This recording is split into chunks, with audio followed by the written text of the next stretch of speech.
పిల్లలు టుడే ఎపిసోడ్‌లో ఇంకా ఏం జరిగిందా అనేది తెలుసుకుందాము.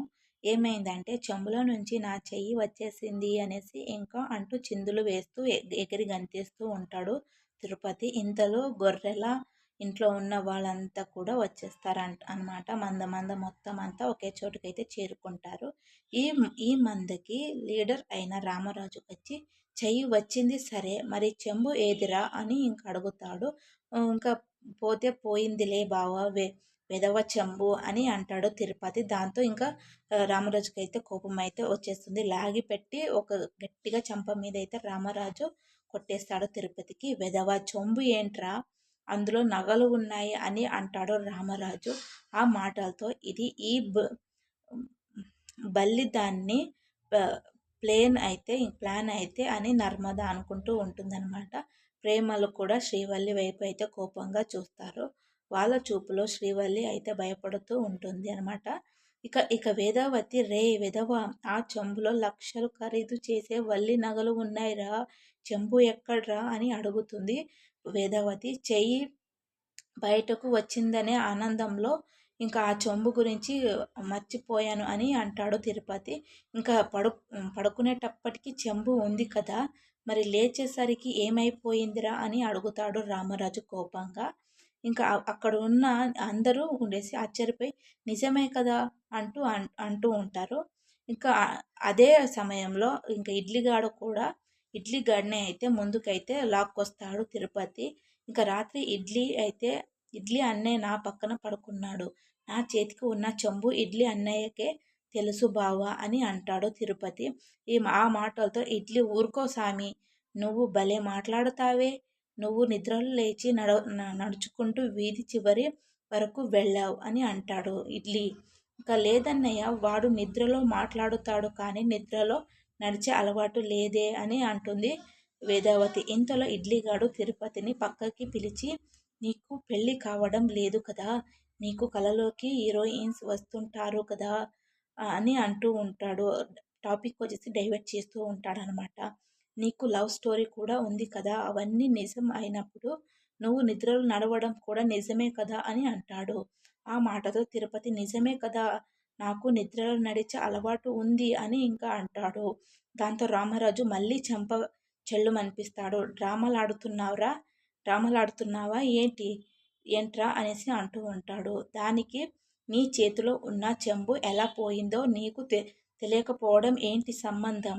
చేతికి ఉన్న చెంబుని తీస్తుంటే మీ ఇద్దరికి వినిపించకుండా ఉంటుందా?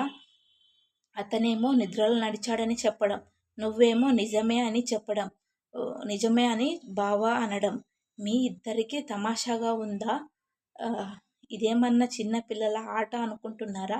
మీరు ఏం చెప్పినా నమ్మడానికి మీ కంటికి నేను పిచ్చోడిలా వెర్రిపప్పలా కనిపిస్తున్నానా? చెప్పండ్రా, చెంబు ఏమైంది అని అంటాడు రామరాజు. దాంతో ఇడ్లు తిరుపతిలో దేవుడి తోడుగా చెంబు అయితే ఏమైందో మాకు తెలియదు అని అంటారు.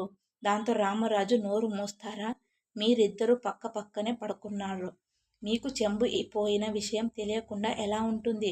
మర్యాదగా చెప్పండి, చెంబు ఎక్కడ అని అడుగుతాడు. నిజంగానే నిద్రలో నడిచాడండి అని ఇడ్లీగాడు అయితే అనడంతో, రే, ఇంటి చుట్టూ వెతకండిరా, చెంబు కనిపించకపోవాలి, అప్పుడు చెప్తాను వీళ్ళ సంగతి అని అంటాడు రామరాజు. దాంతో ఇంట్లో వాళ్ళంతా చెంబు కోసం అయితే వెతుకుతారు. వాడు ఎటువైపు వెళ్ళాడని రామరాజు నిలదీసేసరికి భయంతో వణికిపోతుంటాడు ఇడ్లీ. ఆ చెంబు కోసం వెతుకుతుంటే ప్రేమ కాలికి ముళ్ళు అయితే గుచ్చుకోవడంతో దాన్ని తీస్తూ ఓ సాంగ్ అయితే వేసుకుంటారు ధీరజ్ అండ్ ప్రేమ. అనంతరం రాత్రి ఎంత అడిగినా కూడా నిజం చెప్పలేదు.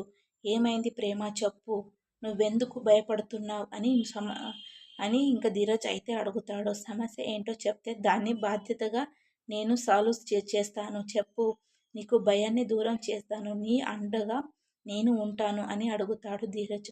అయితే ప్రేమ వెధవ సోది చెప్తుంది కానీ నిజాన్ని మాత్రం చెప్పదు. కోపంగా అక్కడ నుంచి వెళ్ళిపోతాడు ధీరజ్. ఇక చెంబు కోసం వెతుకుతున్న నర్మద ఇంకా గోడ అవతల వైపు ఏమైనా ఉందేమో అనేసి ఇంకా వైపు ఎగిరెగిరి చూస్తుంటే ఆమెని పైకి ఎత్తేస్తాడు సాగర్. ఇక్కడ కనిపించడం లేదని ఇంకా నర్మద అంటే ఆమెని ఎత్తుకుని అలా ఉండటం ఏదేదో బాగానే ఉందనుకుని ఇంకా కాసేపు చూడొచ్చు కదా అని అంటాడు సాగర్. దింపు అనేసరికి నర్మదనైతే కిందకి దింపేసి మళ్ళీ పైకైతే ఎత్తుతాడు.